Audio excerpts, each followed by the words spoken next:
Hi,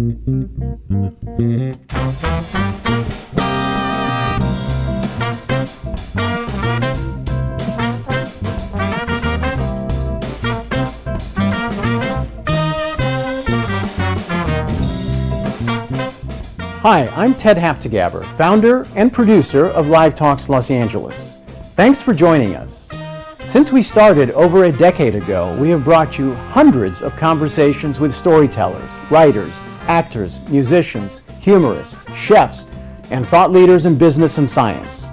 You can watch and hear most of these in our YouTube channel and our podcast. For details, visit livetalksla.org. And now, here's the show you've tuned in to see.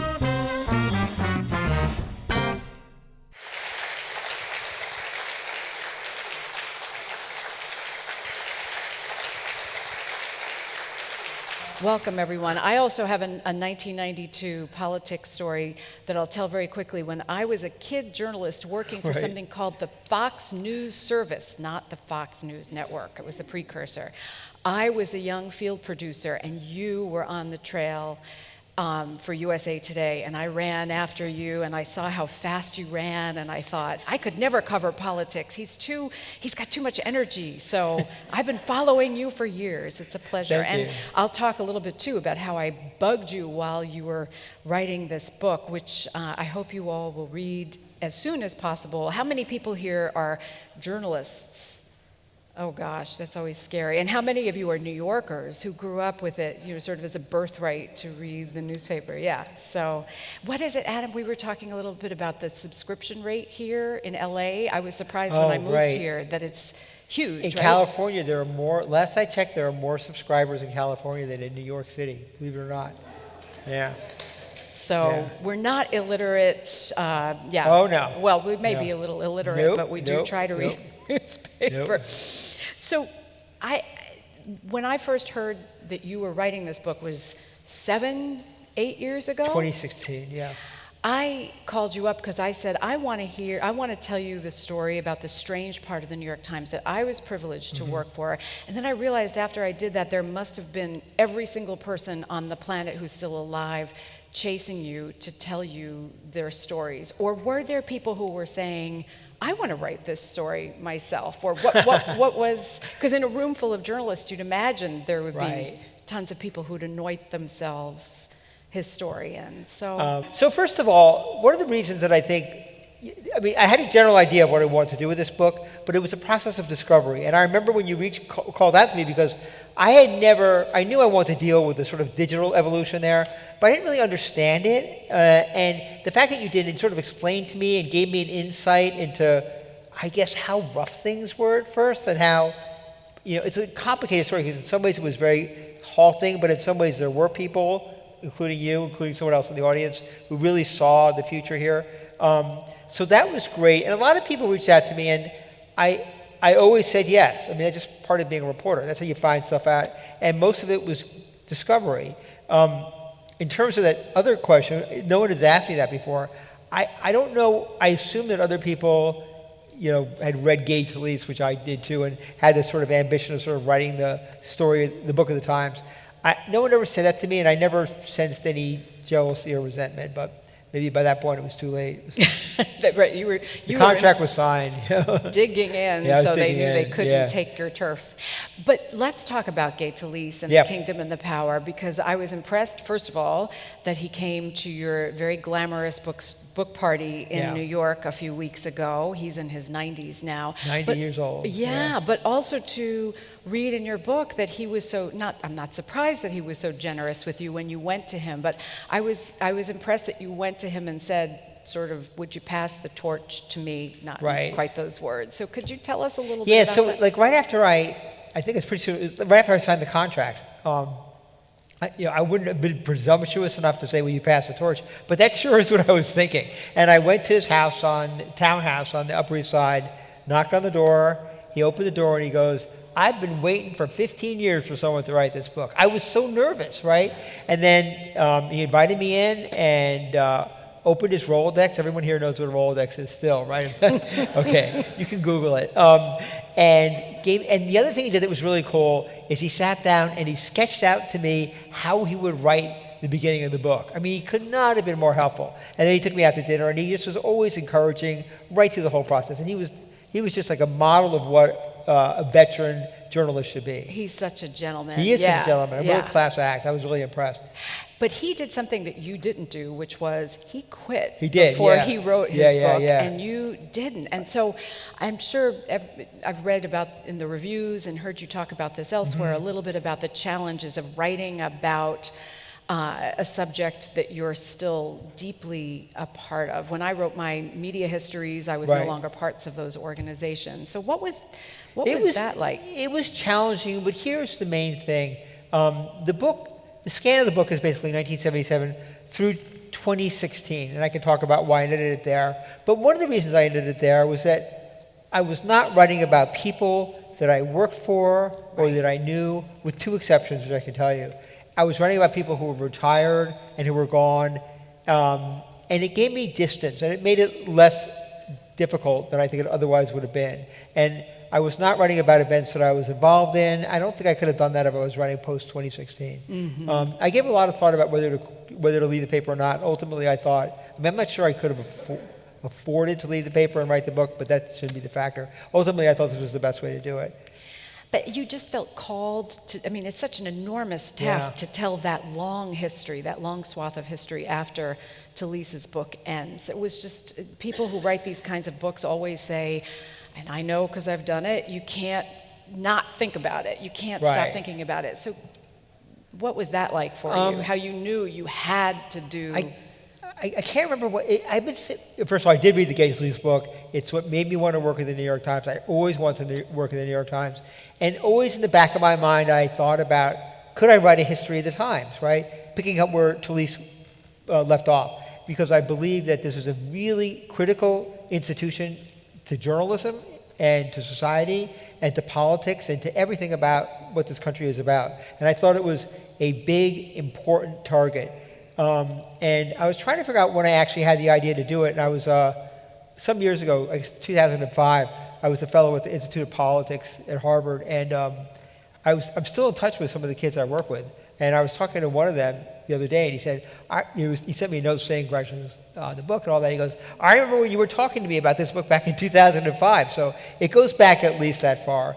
And it took a long time to figure out how to do it for the reason you said, like, could I stay at the paper and do it?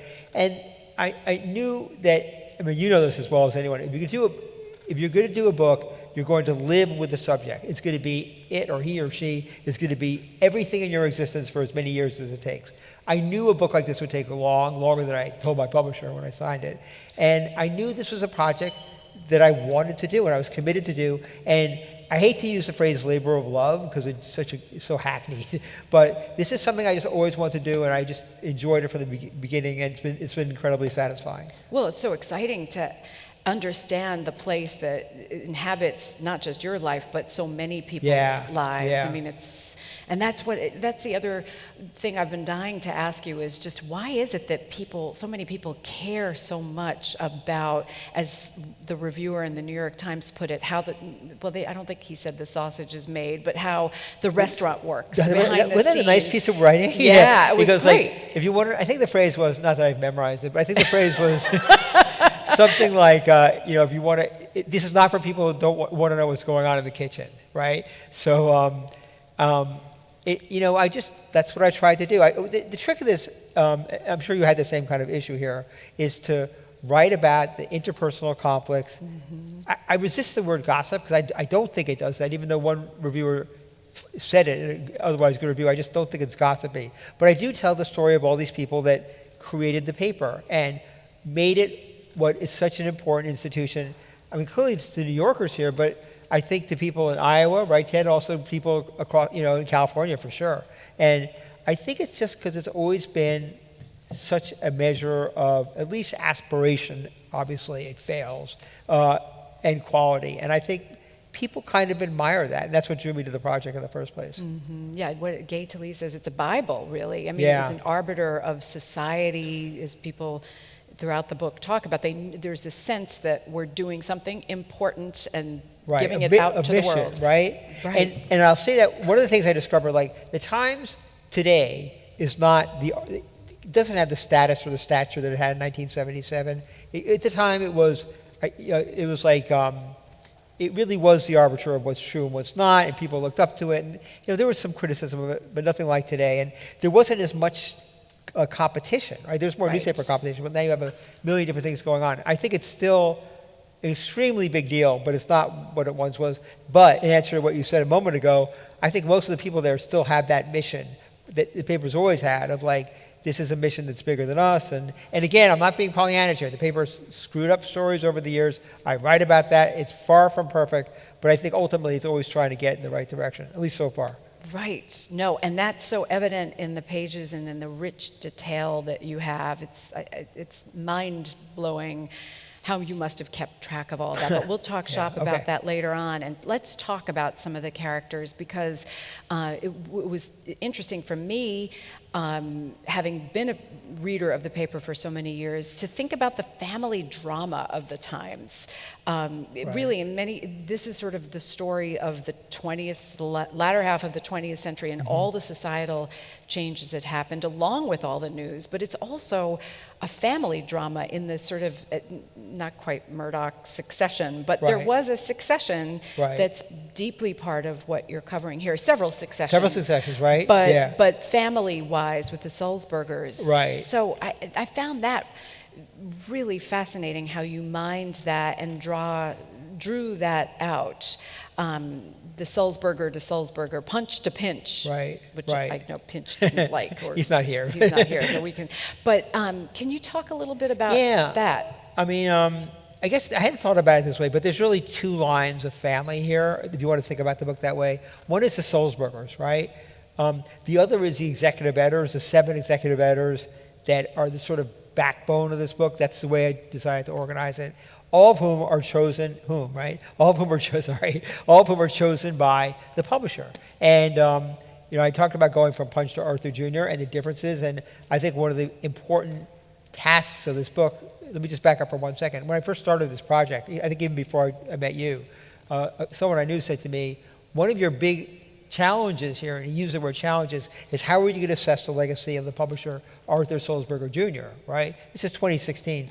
And at the time, probably not that well. But at this point, I argue in the book, and I argue now, that the guy saved the New York Times. Not alone, right? A lot of people were involved, but I think you have to give him the credit for pushing the paper, again, not alone, into the digital age, and also doing the paywall. Mm-hmm. So I talk about him and his difficulties over the years. He had a bunch of troubles. He had to fire 2 executive editors. He had the Jason Blair case. I can talk more about that. The Iraq Judith Miller case. There was a lot of stuff that happened on his watch, but I still think he was a big success. And then the other thing is I think you can trace the evolution not only of journalism but of American society on issues like race and gender and equity through the executive editors who have moved through the years. From Abe Rosenthal at the beginning, who was, he was, no question he was brilliant, but he was tyrannical. And he was, I think I show in the book, genuinely homophobic and sexist in a way that many men of that generation were, but maybe even more so through, I don't go as far as Joe Comm, but through Dean Baquet, who I think was the final person that sort of ushered the way into the digital age that we're in now. Mm-hmm. Yeah, and the classism is fascinating too, just knowing that there was a time when you couldn't walk in the door without a certain sort of, not just being a white male, but being with a certain sort of pedigree. Absolutely. I mean, the Times, when the book begins, again with some exceptions, the people who worked at the Times were basically men. They were basically white men. They were middle-class white men, and most of them, I shouldn't say most of them, because I haven't seen a statistical study, but I believe, anecdotally, most of them were Ivy League people, and that was the culture, and you were kind of judged by how smart you were and the way you dressed. And listen, I worked at the New York Daily News. It was not like the Daily News newsroom. Trust me. It's like, whoa. And this is about as well as I can dress up. I'm on a book tour here, but generally I always feel like a little bit inferior when I'm walking through that newsroom. Not as much now. It's well, I hope not. But the fact that you could get a job there actually says a lot, given your background with USA Today and the Daily News. Yeah. That back then was a big I think testament, right? My memory is right. So Johnny Apple, do any of you know R.W. Apple was this legendary New York Times correspondent, right? And he was one of the people that helped me get a job there. I really admired him. But he talked about, I think we had gone out, as I remember the story, we had gone out to lunch. This is like classic New York Times. It's not like that anymore. But he took me to lunch at some fancy Italian restaurant in D.C. And like he ordered 2 bottles of wine and after dinner drink. It was nuts, right? But at the end of it, he goes, we're hiring you from USA Today. Relentlessly counterintuitive. And it's true. Like, he was right. But it was good they were willing to take a chance. I was lucky, that's for sure. I'm just looking at my notes here and thinking how there are so many pivot points obviously over the last 60, 70 years that we've been through. But I want to look at, before we talk about the internet, which is so fascinating and personally resonant, and Kevin McKenna is here, so we have to talk about it. But it's the whole idea of Soma Golden. Right. I'm fascinated by, just to tick through the list of the characters who really stuck out for me. Can you talk a little bit about her and the whole William Kennedy Smith incident? Because that seemed to me like a not just her appointment at a high level at the paper, but also how that story was handled and dealt with at the high levels in managerial. It seems like an interesting pivot point. I can't remember the year right now. I didn't write it down, but I don't remember the year now either. I think it's like 87. But I'm really glad you picked her. She's a really interesting character. She was one of the first women executives. I think the first woman on the masthead at the Times. A whole different kind of character, really interesting. And she was national editor. And I start off the chapter with her because, first of all, it was so unusual at the Times to finally appointed a woman to be, in this case, the national editor. And because she's just a great character, she'd been on the editorial page. And what happened was that Max Frankel, who was, and I won't overwhelm you with names, ignore the name, just person X, who was executive editor, made this decision to name an accuser in the rape case involving William Kennedy Smith. He was accused of raping a woman down in Florida. It became a huge media thing. The Times and most newspapers have a policy of not naming the woman or man, if it happens, in a rape case, because the idea is they've been subject to enough. You don't want to put them through the humiliation of being identified, right? And Max Frankel, the executive editor, was looking at this, and I get this, right? He was saying this just isn't fair, right? We know the name of the alleged rapist, and his name is getting torn through the media, and he's getting bashed around. We should know who she is, right? So he assigned, or he had Soma assign a profile of this woman, and they wrote this really kind of sordid profile of her, but never identifying her. And the reporters did stuff like go to her house, look through the windows, identified books on her child's bedstand. I mean, it was just like, right? Talked about her record of drunk driving. I think drunk driving, but something equally, And the story was ready to go. It was 6 o'clock. And NBC News all of a sudden names the name of the woman, right? So Max comes out of his office and goes, that's it, the cat's out of the bag, we're going to name her. So they drop her name into the story. Soma's really reluctant and appalled. She says to him, this is going to be a New York, remember this is before the internet, like it would be a totally different decision now. But she said this is a New York minute. In other words, really quick. No one's going to remember this in a little while. But he went ahead and did it. And they dropped the name in, and they didn't have time to really edit it. And the story was really, I just think even by any standards, including today, it violated New York Times standards. It was just, even if you want to agree that it's okay to name her, which it's a fine argument to have, it just, with all that sort of sordid stuff that was not originally anonymous, it was a really bad story. And she was horrified by it, but a few days later, she was put in a position where she had to stand next to Max Frankel, where he confronted an audience of about 300 reporters and editors in the auditorium who were upset about him for doing this. And she was in this awful position because she never agreed to it, but she was really embarrassed by it and had to sort of stand up there. And it was a really bad moment for her. The way you draw it out is so fascinating, though, because trying to imagine if somebody in her position was not a her, but a him, it would have been a completely different moment in time for the paper. And it was so interesting to read more about her. She was one of those legendary characters I heard about. I never interacted with her. Oh, she was great. Yeah, she was just really big and interesting, and she never and this might be a generational thing. We can talk about this, but there was a movement by women in the paper, including a lawsuit, to go after the paper for genuine discrimination that you could document with hiring and salary figures. And she never, people would come to her and say, "You help us on this," and she was like, "I never thought of myself as a woman journalist. I thought of myself as a journalist." And I think that's a little old school. Nothing bad about that at all, but I think that's a little old school. And she represented she had a leg in both camps, right, so to speak. And leg is right. That's what they used to do, is keep cards about, right. Oh, she's got nice legs. Yeah. Not a great face, but she's got nice legs. I mean, you see that in some of the correspondence, right? Yeah. But there's that whole fabulous book. Is it Eileen Shanahan? That's right. Women in the Balcony, Girls in the Balcony. Yeah. I also wanted to talk, another name I knew that many of you may know, and I had forgotten, and it's an incredibly sad story, is the story of Gerald Boyd. Oh, yeah. Indelibly linked, unfortunately, with Jason Blair. Mm-hmm. I'll let you take it away and tell a little bit more about the backstory there. Yeah, I mean, Gerald Boyd was hurried through the system. He was a black man. He was the first black journalist, black reporter who was put on the masthead. In other words, top editors. The aforementioned Max Franco, who's a fine guy. I don't mean to be trashing him. I don't mean to bring up the bad stuff only, but he went to him, and when he hired him, he said, "You're going to be our next Jackie Robinson." And I think that was a burden that was always on his shoulder, and he had to navigate this extremely white and, in his view, often hostile newsroom all the way through. And there were editors that refused to promote him because they thought he wasn't good enough, and they were still under pressure to promote people because they were black, but they just thought they weren't good enough. And finally, an editor named Howell Raines came along and promoted him to be his managing editor.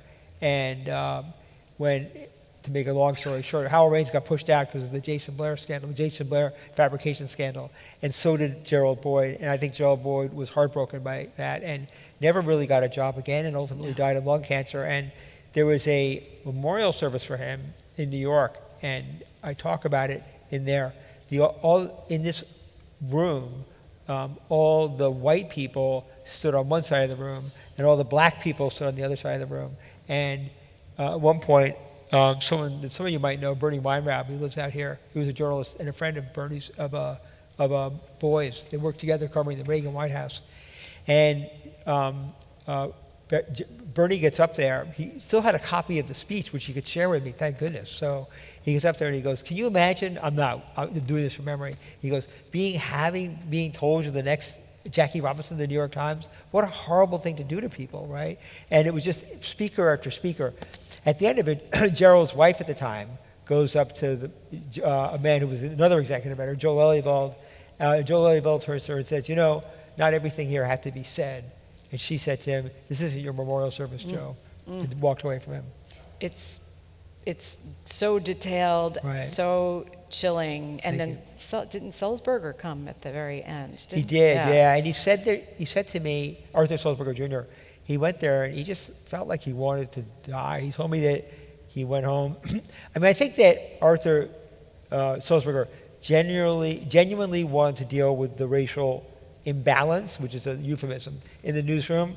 And by the time he left, he hadn't quite done it. I think the paper's made a lot of progress since then, for all kinds of reasons we can talk about. But he said that he went home and he just cried. He just burst out crying. And sometimes when you hear stuff like that, when you're doing, as you know, you're like, that's bullshit. Excuse my language. But I thought it was true, so I included it in the book. Well, someone even said, I can't remember who, that it was Sulzberger's Achilles heel, almost to the detriment of the news. He was so committed, or he felt like he was being so committed to diversifying the newsroom. Almost at the expense of the news. This was Joe Lelyveld, who's an executive editor. Yeah. Also, one of the great journalists, and I think if any of you know him or met him, you admire him, but he said to me exactly that. He said that he thought that Arthur was so preoccupied on these questions of equity and race that it sort of compromised the value of the news of the newsroom. That's tough stuff, Well, and at that moment in time, in this moment in time, it's a different era, obviously, than 100 years ago. People were, the mandate, he must have felt some sort of mandate to make strides, but how one does that is different than... Especially with the newsroom, it's resistant. Right. And it's not racism. It's just like the resistance to outsiders, the resistance to people who didn't come up the same way they did, who didn't go to Harvard, who didn't have the same kind of benefits and privileges. I mean, I found a speech that Punch Sulzberger, again, sorry for all these names, the father was the last publisher, gave in 1969, where he talked about how distraught he was by the lack of minorities in the newsroom. The numbers are in the book, but it's nuts. And he said, I really want this to be dealt with, but it wasn't dealt with. And Arthur tried to deal with it, or his son tried to deal with it, Max Frankel tried to deal with it, but it never happened until recently. Well, and yeah, it was a moment in time that is not hopefully going to be repeated, but also this long-standing system of not even just being a white male, educated a certain way, but coming through that system, like being brought out to lunch, or it's not something that could happen today. No, any longer. Definitely not. In fact, in many ways, the culture of the paper, from when this book begins, could not, in my opinion, exist today. So Abe Rosenthal, the first executive editor, is, again, in many ways a brilliant journalist, abusive, a bully, treated people awfully. It was a newsroom where people were afraid to talk. And I don't think he would have lasted I really don't think he would have lasted for 6 months. Right, never. It's really kind of shocking. Plus, he was just like a little crazy, but... That comes through, for sure. Okay.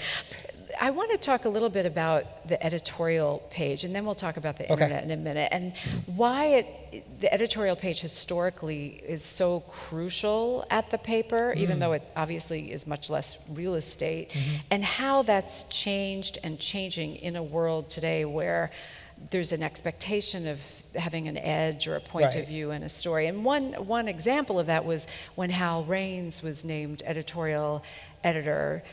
He was kind of sad, even though he was told that meant he would then move on to the next step. It was a training ground. But why was the editorial page, and still today, so crucial? 2 points here, because you raised two good questions here. One is both Howell Raines, who was in the newsroom, who wanted to be executive editor, and before him, Max Frankel, were put in charge of the editorial page. In both cases, they were like, I don't want to do this. Journalists are, I swear it's true, you're raised not to have opinions. It sounds crazy now, but I promise.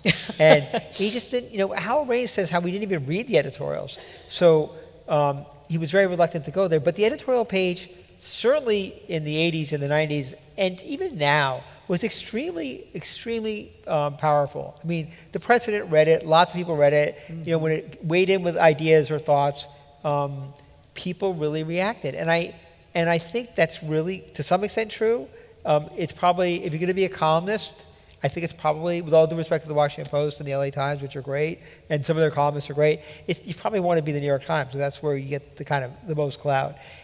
I know that when I read, in the morning, I read it's printed on paper in the morning, so I read the actual paper, and I often go to the editorial page first. I find that really interesting. Wow, yeah. I think a lot of people do. So it was in an agenda-setting position. You were sort of the voice of the back office of the Times by being on the editorial page, running the editorial board. Today, though, not to jump too far ahead to today, but today we all have opinions. Everybody can tweet whatever the heck they want. So does that role still wield the power? I think you're exactly right. It's not as powerful as it once was because there's so many voices out there. The other side of that is it puts more pressure on you to be smart and cutting edge and write stuff that people hadn't thought about. Like, I'm not going to name any names here. There's some columnists in the Times or other papers I just don't bother reading because it's like, I've read it 50 times on Twitter, but there's other ones where, even if I don't agree with them, are really kind of thought-provoking. So I think in some ways it might produce some better columns, but you're right. There is no, I would argue that Maureen Dowd is probably an exception, and also Tom Friedman, sorry, I didn't mean to blank on his name of all people. But generally, there's not as many powerful, uniting columnists as there were, lots of people reading them, as there were 30 years ago for the reason that you just said. Right, now there's a multiplicity of voices So many. introduced. Right, Everywhere, we'll go to right? this guy who's Right. got this take on whatever, and So maybe the you'll never hear from Substack, him right? again. Yeah, there's a million places, right? You can read Andrew Sullivan on a Substack now. But right? not even just on other media, Right. but in the Times itself, there's this Right. sort of huge cast of characters Yep. weighing in, Yep. and those brands like Maureen Dowd and Friedman, et cetera, that used to be the vaunted, chosen position, and now, yeah, it's just a different. I mean, they've hired lots of columnists. I think I couldn't tell you the numbers, but So there's many. more than before, and there's more voices there, and it's just a different kind of world.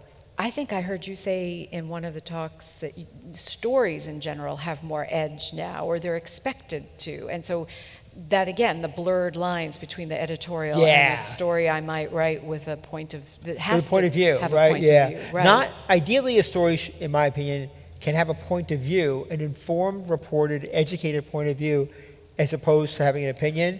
Now, I also think that some stories get by that have an opinion, and the editorial folks, the columnists, would go nuts over that, and they should, because there should be a line between the news pages, maybe I'm being old school here, the news pages and the opinion pages.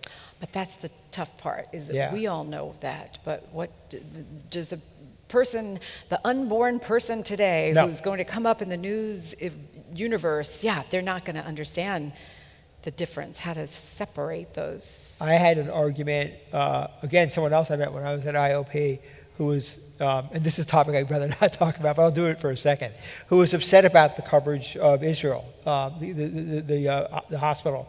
And I realized when I was going back and forth with him, as I was saying, I was kind of presenting old school ideas about how you have to be careful at first and present both sides, entertain that possibility. And he just didn't see it at all, because I think he was just like, Israel's always right. And it reminded me, smart kid, he's probably 30 now, that it's a different kind of culture. You never thought about it that way.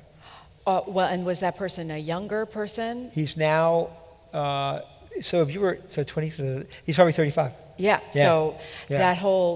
that generation is committed to this both sides. What do they call it? Well, they call it both sides sidesism? now, which I hope we've gotten away from. But and also the idea of quote unquote objective news. I would say detached news is the phrase I would use. Detached point of view. That's how we know we're old school, because that's what we think. That's right.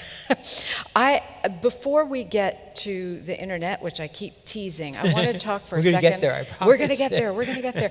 I want to talk about the disruptor that came before the internet, and this is something near and dear to my heart since I did write a book about it, and that is 1980, when Right. cable news came Right. on the scene. Because that really, even though the people at the New York Times probably didn't sit around and think, oh, this is going to knock us out, still in the 1980s, the newspaper business was worried about contraction. Broadcast news was was I think the dominant news source then, and it was just every day is a transitional time, but it was a particularly transitional time. And there's something that John Nordheimer of the Times had told me about what Ted Turner said when Arthur Sulzberger Sr. invited him to a lunch. And there were these lunches, I guess. Right, publishers' lunches, right? Lunches Yeah. where Yep. newsmakers, it was a private kind of Private, situation. off the record, editors, members of the editorial board, the publisher. And wild Ted Turner was marched into that group. And basically, I won't read the whole thing, but basically he said something like, yeah, man, I'm starting this cable news channel. It was in June of 1980, and it's really difficult. But, the truth is what you guys do here at the newspaper is really difficult, too, because you got to plant a bunch of trees, and I won't try to do the Southern accent. You got the trees have to grow for 12 years, and you have to lug them over to a sawmill, and then you have to make it into paper and carrying them on a truck to New York City. He was apparently standing up and gesticulating and fight all traffic, and then you have gangs of union workers and the printing presses and the trucks and all that. And he said, well, flaring of arms, he said, we do that whole process of getting the news to our viewers, this is before they even went on the air, by pressing a single button. And so you can see him in that room full of august, well-educated people and crazy Ted Turner. So did that come up at all, this whole idea of before the internet knocked us all on our sides? Right. What did people, how was the Times, it came across to me in reading your book that thinking about all these moments in time that were nudging things along, nudging changes along. So I think they were aware of it, and you see this even more with the internet, but kind of skeptical of it, and looked down on CNN and looked down. That said, within a couple of years, there was a TV above every desk playing CNN all the time. So that's really all you need to know. And I think that was part of what alerted or stimulated people who early on began to talk about how the industry could change in a way that would force the New York Times to change. Right. I mean, it's breathtaking, actually, Yeah. if you think about it, because it seems like it was so slow, and it was. Right. But then all of a sudden, with the internet coming along, it accelerated. Well, and that was 1992 Right. was when that essential memo came out. Can you talk a little bit about the essential memo? And that was even before there were other cable channels, Right. which really upended everything. When there was only one, it was one sort of threat or presence, but then Right. as soon as there was competition, and then that happened to be around the same time that the web started to take over our lives, again, incrementally. This is the What is the Internet memo, right? This, the Mislin memo. Yeah, that's right. Yes. So and there were a few people at the paper early on who saw what was coming. Some of the old timers, like I found this speech by Rosenthal, where he said, people might get their news someday off a TV or a black box, but they're always going to want to read it on paper. But there are other people, including you and someone else in this room, who I think saw the future here. And also, in fairness, Arthur Sulzberger Jr., because, for two reasons, if I can defer quickly. One is that he came out of a background where he worked for a wire service, so he was never wedded to the idea of print. Like, his idea was you write a story and it goes up, right?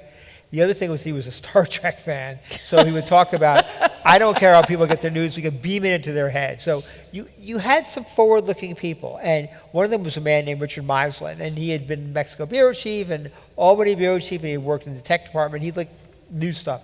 And he took it upon himself one day to write a memo called What is the Internet for three of the top editors of the paper, just to explain what it is, because they really didn't know, and what it meant.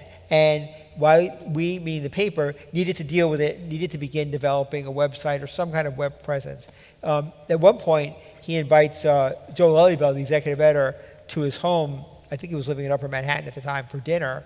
And after dinner, took him up to his office and showed him, this is pre-Google, searched his name using Alta Vista maybe, I don't even know what it was, just to show him the way the internet worked. And he said Joe just sat there with his jaw dropped as he saw biographical stories and his bylines roll slowly up the screen. And people like this are what kind of got things moving, right? Eventually the Gang of Four committee was put together. They created the idea of I'm fast forwarding a little bit here, of an internet, a New York Times webpage, and that sort of led to what we have today. And it's really fun. Right, and that's really collapsing it. Kevin McKenna, who's here, the Right. chapter, I wish I'd known this story when I was working for Kevin McKenna, the story that you draw out here about him basically showing the internet to, I can't remember who exactly was. Well, it was a great scene. This is another example of what you said before, of Kevin reaching out to me and saying, I have a story to tell, I have documents. I mean, it was a huge deal. And the story was, he talks about walking into the room where Arthur Sulzberger Jr., it was now the publisher, he's there. His father is there, the former publisher, and young A.G. Sulzberger, who's 16 years old and will be the next publisher. And he's thinking to himself, you tell me if I'm wrong, that I'm now presenting the future, what I think is the future of the newspaper industry, to like 3 generations of the New York Times. And he shows them a primitive early page of the paper, just of the website, to show what it looks like. And A.G. Sulzberger asks, can I get, if it's going to be a website, does that mean I can get the latest score of the Sonics? Sorry, I'm not a basketball fan. And Kevin goes, yeah. And that's where it kind of all began. When you get this sort of, and you realize that this is really a moment, a transitional moment in the history of the paper. You kind of alluded to this before. the Times, I went into this project with the idea that the Times was stead and conservative, not politically, obviously, in terms of accepting change, and moved really slowly. And that's mostly true, but not entirely true. When the paper needed to change, back when they created those sections for dining and those sections for living and all that stuff, it can change. And in this case, it did change, but as I think you witnessed, it took a long time. It was a lot of stops and starts because there were a lot of people that were really, really skeptical that this is where the world is going. I think what's really remarkable is that since 2016 or so, I think the Times has jumped out ahead of almost everybody else in terms of knowing how to present the news in a digital way. Oh yeah, it's magnificent. It's a go-to source, and it's just beautiful to look at, even when it's not good news, which it's often not. Because it's so great, do you want to read this note that, or this paragraph that Punch said in reaction to that important memo? Because I just think that sort of sums up what you're saying so well. This is, by the way, this is a speech he gave in, I think, Ohio. And this shows how different father and son is. For a long time to come, he said, this information superhighway, far from resembling a modern interstate, will more likely approach a roadway in India, chaotic, crowded, and swarming with cows. Or, as one might say, utter confusion. Now, 2 points I'll make about that. One is he likes silly puns, and that's utter, U-D-D-E-R. And the other is that, he get in trouble for saying something like this today, don't you think? Yes. Yeah, and this is a public speech. And then I think if you read on in that chapter, a little while later, his son gives a speech, I think to the newsroom, where he says the exact opposite. He says, this is the way the paper, he doesn't reference his father completely, but he says, this is the way the paper is going to go. We need to think about getting news to people in a different way. And he's like, I don't care how they read it. We have to get it to them however they want it. This was 96. It's a long time ago. Very forward thinking. Yeah. That's around the time, too, that color was introduced, and thinking about how people were freaking out that there was now color in the New York Times is really an interesting and almost quaint. It's almost quaint, right? One thing I learned about doing this book, and it's why I avoid talking about stuff post-2016, is you really get perspective when you look back on stuff. So the color thing, which seemed like the hugest deal in the world, it's like a kind of funny paragraph. Whereas the Ms. thing, the paper finally agreeing to use the word Ms. after years of resisting it, believe it or not, that is kind of a really interesting, significant thing. But the color thing is just, it's just really? This is what you're going to fight about? But my Irish mother always says, in 100 years, will it really matter? And that's why it's fun to write these books, because you get to look at a distance at what really mattered back then in a way that you couldn't at that moment in time. Yeah, which I didn't realize. I learned this during the process. And the other thing is you get, I did hundreds of interviews for this, is you get candor from people, mostly. I'm not being naive here. But I also had access to all kinds of documents, right, that I don't think you'd get from people who are in power now, including private letters and evaluations, which I think really help you understand the behind the scenes of what's going on there. Let's talk for a second about that incredible repository that is at the New York Public Library of all the records of the newspaper from when it moved. Is that right? So yes. So the New York Times used to require its top editors and executives to turn over all of their papers to the New York Times archives, which it eventually gave to the New York Public Library. That only goes through about 1992, because after that, they stopped. I think this, as far as I can tell from reconstructing this, to save money, but they stopped. But through that year, there is amazing stuff at the public library that anyone here can go to, I think. No, you don't need any kind of permission. This is an unauthorized book. I'd have to get the Times permission to do this book. And I just went there and got it. But I realized how important it was, so every time I talked to people who were key players post-92, I think that was a year, I asked for their papers if they had any. And journalists, as you no doubt know, tend to be pack rats, and they would come down after some nudging by me and give me boxes filled with papers. And I just went through them, and it was just, I found the most astonishing things. There's a big resource. Thank God for pack rats and archives, right? Yeah. It's amazing. It's amazing. And for memory, and for newspapers, because I'm sure did you watch C-SPAN? your notes are legendary now, even after just 3 weeks. Yeah. There's 52 pages of notes that you've got, and the meticulous detail. You mined archives as well as of various sorts, as well as people's personal effects. And oral histories, which I came across. There's no scene in there, unless I make it clear, that's just recreated. Like if I describe it, like for example, I write about the scene in the newsroom when the Challenger explodes. I write about the scene in the newsroom when the Monica Lewinsky tapes come out, and that's because somebody happened to be in there with a camera, so I could describe what was going on. Those kind of documents. These were not like I did some CNN and stuff like that, but most of this were just luck of the draw. There was a New York Times historian that happened to be in the newsroom with a camera. There were oral histories that were given by editors who are not with us anymore, i.e. dead. So Abe Rosenthal, Ed Punch Sulzberger, which were invaluable to this. And even contemporaneous interviews at the time. The fact that I was able to interview all the executive editors, the key people, was key. But memory changes, and memory is not reliable. And even if you give people the benefit of the doubt that they're not lying, which I do, you often remember things to your benefit, right? It's just normal human behavior. So these old tapes, these old documents were just critical to putting the story together in what I hope is an honest and revealing way. That is a major difference that you've just articulated between writing a book and writing a news article. And so many journalists don't understand that. I don't necessarily have to talk to you to write about you if you were a public figure or you've left papers behind. So I kept wondering as I was reading this book, how will you go back to daily journalism? Are you excited about that? I mean, you've been in it all along. The toughest question I've gotten on this whole. Oh, good. Then I've done my job. I guess I am. Yeah. I mean, I love newspapers, but it's an adjustment going back. It's a much different kind of journalism that. I'm covering campaigns again, which is like what is in my blood, and it's different. You're right. It's like I'm gonna have to. I make it sound like a bird, but I have to write a story tomorrow with a colleague about Biden and his speech tonight, and that's different than being able to spend 2 weeks or 3 weeks researching something and 3 weeks noodling it and 3 weeks writing it.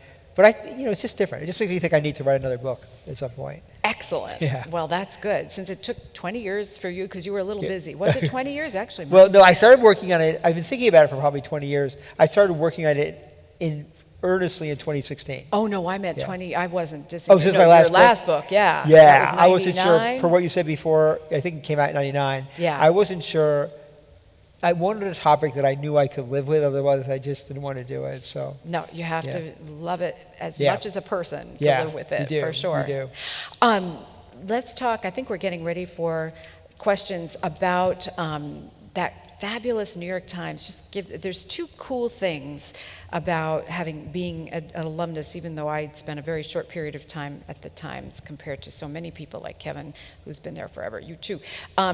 There's this alumni call that happens every week that's put together, that's wonderful and really illuminating to hear the old guard, because most of the people are retired, talk about journalism and the moment of time that we're in and various people's books. The other one is this wonderful private museum that David Dunlap put together at the Times. Can you talk a little bit about that? Because that's a really fascinating receptacle adjacent to your book. Right. So David was a huge help on this book. He's been at the Times forever. He's just a Times person to his heart. And he put together, as a labor of love, the Times Museum on, I forget what floor it is, 15 or 16? Can't remember. And it's got a great collection of old Times memorabilia, from classic front pages to equipment that correspondents used going to war, to examples of sexism in the paper and racism in the paper. And if you're in New York, I don't remember how, I know it is open to the public, but I forgot you get to. Oh, is it now open to the public? I think it is, yeah. I'm not so sure. You can email. No, okay. Anyway, sorry. I'll take you. We'll all go in a group. Yeah, it's really cool. He did a wonderful job with it. It's a treasure, and it shows how, I just love that there's a reverence for history, because there's. Well, that shows one thing about the paper and the family, right? I think that because it's a family-owned paper, and the last, at least major family-owned paper, it really defines the character to some extent. First of all, reference to history, which is why I think when I went to Arthur Sulzberger Jr. and said, would you cooperate with a book like this, He said he would, because I think his family is really concerned about that. And saving their archives, and just this museum, which they put a lot of money into. I mean, David can tell you how much it was a lot. I think the family understands the role of the Times in society. And that is one reason why the family has always kept putting money into the paper, even during hard times. So you'll see other newspapers, I hate to say, including the LA Times, which I really like, diminish because you've had owners that have not been willing to do this, but not been willing to put their full financial investment into it. But the Sulzbergers have, and I just think that's something to respect and appreciate. That's another thing that comes across in the arc of time that you cover here is how much of a business the news business is now today, more than ever. Of course, it always had to be, had to pencil out somehow, but just how startlingly different the economics of it are today. Yeah, I think somebody needs to do a book for the post-2016 period, probably not for another 10 years, but one of the things is to talk about that transition. So the Times is still the Times, in my opinion, mostly, but it also is, they figured out, the reason they have so many subscribers now paid, it's like 10 million paid subscribers, which is bonkers, is because it's not only offering this news product, it's offering cooking, which I use every night, and I bet other people here too. It's offering games, which I don't use, I'm not good at games. It's offering Wirecutter, which I often use, and I think that all contributes to the paper, I'm using this shorthand, to being more than just a news source. And I think that's a really interesting business decision that's taken place. And I think that's part of the evolution of the Times. It would be a big theme of whatever the next book is. It's so interesting, and I think we're ready for questions in just a second, is Mark Thompson, who now has been appointed to run CNN, was at the Times and was pivotal in that, came from the BBC to, in that kind of expansion. Taking the expansion to the next level. I mean, the paper, there was always tensions between the business side and the news side, always, because the news side was always resentful of the business side and pushed it away. And you always had publishers who were frustrated with that because, you know, from Punch Sulzberger to Arthur Sulzberger, they realized you need some cooperation, right? And I think that's part of what led to the ouster of Jill Abramson as executive editor. Because you need to, I mean, I think certainly if Dean Baquet, the last executive editor, were here, he would say this. You needed to sort of deal with the fact that the paper is a business and it's producing hopefully great news, but you need to figure out ways to engage your audience. And that's the kind of relationship that the paper never had before. And that's what one of the big changes that's taken place at the New York Times, but also at the Washington Post and the LA Times and Wall Street Journal. In every facet of society. In every facet of society, that's a good point. Yeah. Do we have any questions? Oh, there's Kevin McKenna, who we keep talking about. Excellent. He's a ringer. I told Adam I was stalking him from coast to coast. So, and it's great to see Lisa up here too. Both treasured colleagues. So, Adam, you did have, as you know, as I'm reading the book, I keep telling everybody I keep two bookmarks. It's where I am in the book and where I am in the notes, because I keep going back and forth because the documentation is just incredible. And the sources you alluded to, which I sort of vaguely knew existed, you have mined so expertly. I think you were underselling a little bit how much you put into it. I mean, it's amazing how many people you got to talk to you. Every living publisher, every living executive editor, all sorts of other players, Jason Blair, you know, just amazing. My question is, and also you, as I've said to other people, next to Robert Caro, you're the person who's been most asked, when is the book going to be finished?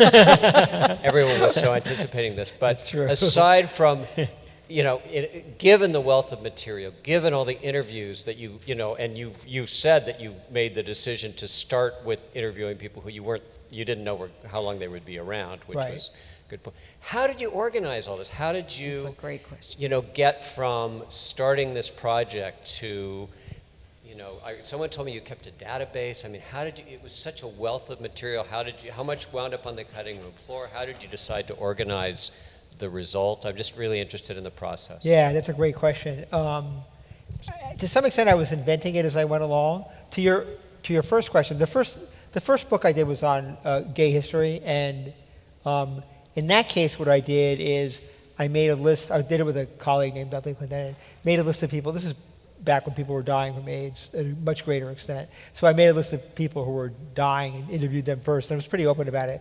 In this case, as you said, I reached out to editors who were older and interviewed them early in the process because you never know what's going to happen. And in fact, one of them had a stroke, and I don't think I could have interviewed him now. Which meant the downside of it was that ideally when you go into an interview, as you know, right, you want to know everything possible. You want to spend all this time thinking through questions and being hopefully as informed as the person you're interviewing. And I couldn't always do that. And was that a little intimidating when you're dealing with an executive editor of the New York Times? Yes, it was, but that's what I did. So that I began with those interviews, and at the same time I began going through all the papers at the public library without really understanding what I was looking at. And I just kept really meticulous notes.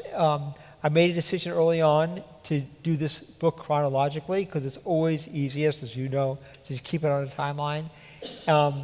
After a little while, I began, instead of taking notes from the documents that I came across, I made PDFs of them so I could create a data file, a database, where I could just search. So for example, I could search everything.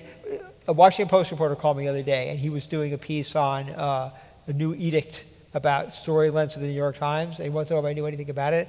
And I just punched the word story lengths into my database and came up with 5 old memos, because this is a perennial issue, that executive editors had written. Wow. So that was a really huge help. And then I don't know, I think it's 18 months writing it. I just kept doing it again and again and again.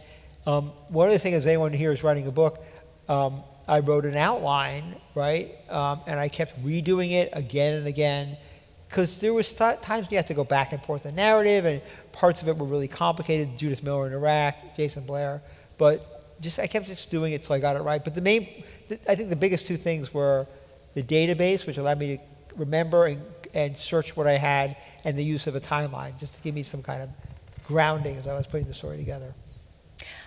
Do you have physical archives at home? So I have four cabinets filled with papers, and so I did know what I was doing. So originally I would take pictures or PDFs of the papers, bring them home or someplace and print them out and then put them into files. So I realized I didn't really need to do that. I could just do it all. I'm like really just incredibly on the computer, so I just did it all on the computer. But I still have these documents relate to, and they're filed alphabetically. So. Incredible. Yeah.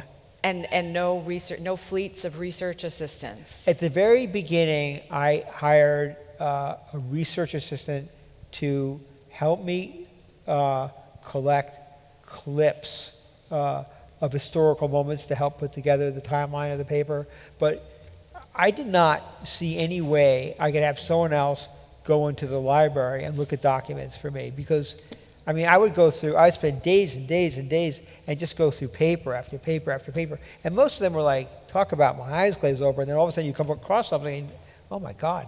And I don't know how a researcher could do that. Right. I wouldn't trust a researcher to do an interview. Not that I'm sure they could do as good or even a better job, but I just needed to do it myself. It's incredible when you hear people have teams of people searching for them. All power to them, I mean that, but that's just not me. No, plus that's the fun.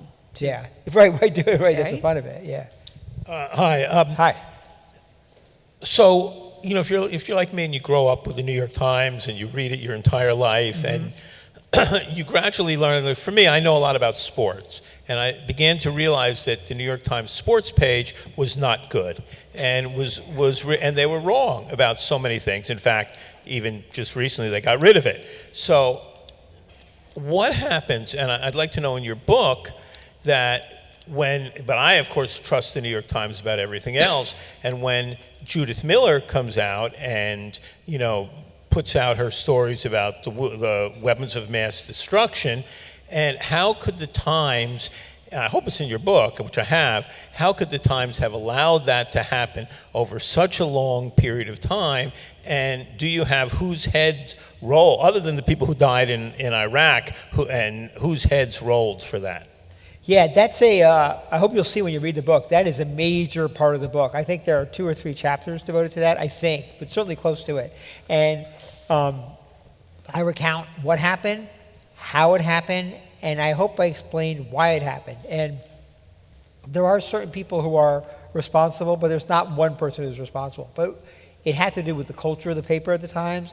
It had to do with Howell Raines wanting the paper being first on stuff. It happened to be on Judith Miller being a very competitive reporter who knew what Howell Raines wanted and delivered stories that were really kind of giving the paper buzz. I think also, I suggest this, I'm not 100% sure, that this is coming after 9/11, right? It's not that long after 9/11. There was always a sort of sense of, we're all in this together and the country's under siege and Saddam has weapons of mass destruction. And I think that made people less skeptical than they should have been. I also think that the paper did a reasonable job of going back and it took a couple of years though, going back and explaining what it got wrong. And you're proving something I've said at a bunch of stops like this. I think the Judith Miller event, and I'm shortening it by calling it a Judith Miller event. It's not fair to just put it all on her because there were other people, and she's written some fantastic stories. She won a Pulitzer. I think she wrote a story that had the first really mention of Bin Laden as a sort of enemy before anyone else ever really did it. But that event, those stories, damaged the New York Times to this day. So the other major scandal that I write about in the paper during this period was the Jason Blair fabrication scandal, right? And I had a conversation with Arthur Sulzberger Jr., and he goes, I think that was the worst thing that ever happened to the paper over his tenure. And I disagree with him. I mean, I think that Judith Miller did much more damage to the paper's credibility. And, it's like 20 years later, and I'm one of the people all the time that remember it and invoke Judith Miller as something that the paper got wrong. Because, as you said, people died, right? I do not believe that we went to war because of the New York Times stories, but that was one of the factors that sort of led to the, steamrolling of the country into this war that never was really justified over the weapons of mass destruction that were never found. But again, to answer your question, I take a look. I mean, hopefully I addressed what you're talking about in depth in this book and answer all your questions. If not, send me a note. Thank you. Very interesting. I'm wondering, whatever happened to the great political cartoons that used to be in major papers all over the country? I remember we had Paul Conrad here and other papers, and this is even before the internet. I mean, what was the logic in getting rid of it? It doesn't seem like it could be financial. And why isn't it brought back now? It seems like it's needed. It's funny, the New York Times, this goes back to the sort of, it's elitism, or the same thing I was talking about with CNN. They always look down on cartoons, right? Like Punch Sulzberger would get really upset when there was even an illustration with some stories, and they never had comics. I think you see more cartoons in the paper, whatever you want to call the paper these days, than you did before. But generally, my guess is because it's harder to do in digital. It's harder to do a cartoon on a phone unless you have really good eyes, which I don't. That's my guess. Listen, I agree with you. I love political cartoons. Herb Block, right? I definitely know what you're talking about. Conrad, it's a loss. It's so interesting when you go back. I happen to be going to graduate school at my advanced age, and we have an assignment right now, and that is to go back 60 years from your birthday to look at the New York Times on that day, and then to go back 30 years, and then to look at it from the actual day you were born. And I will out myself and say that I'm about to be 60. So my years are 1903, 1933, and 1963, October 31st.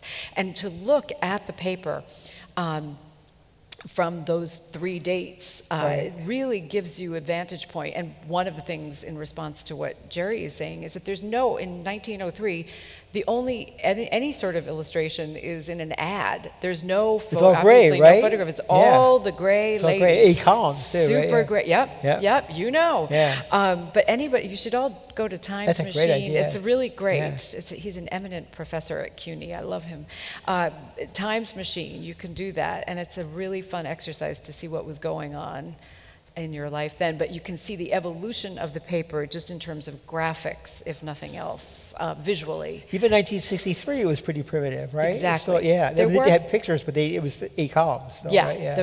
There were photographs, 2 or 3 on the front page that day, and it's arresting to see that after seeing from 33 and 03 that there's none. So anyhow. very So that front interesting. page is like 3 weeks before the assassination of JFK, Yes, right? That's cool. I squeaked in there. Yeah. I was supposed to be christened on the day Is that right? he died. Okay. Yeah, yeah.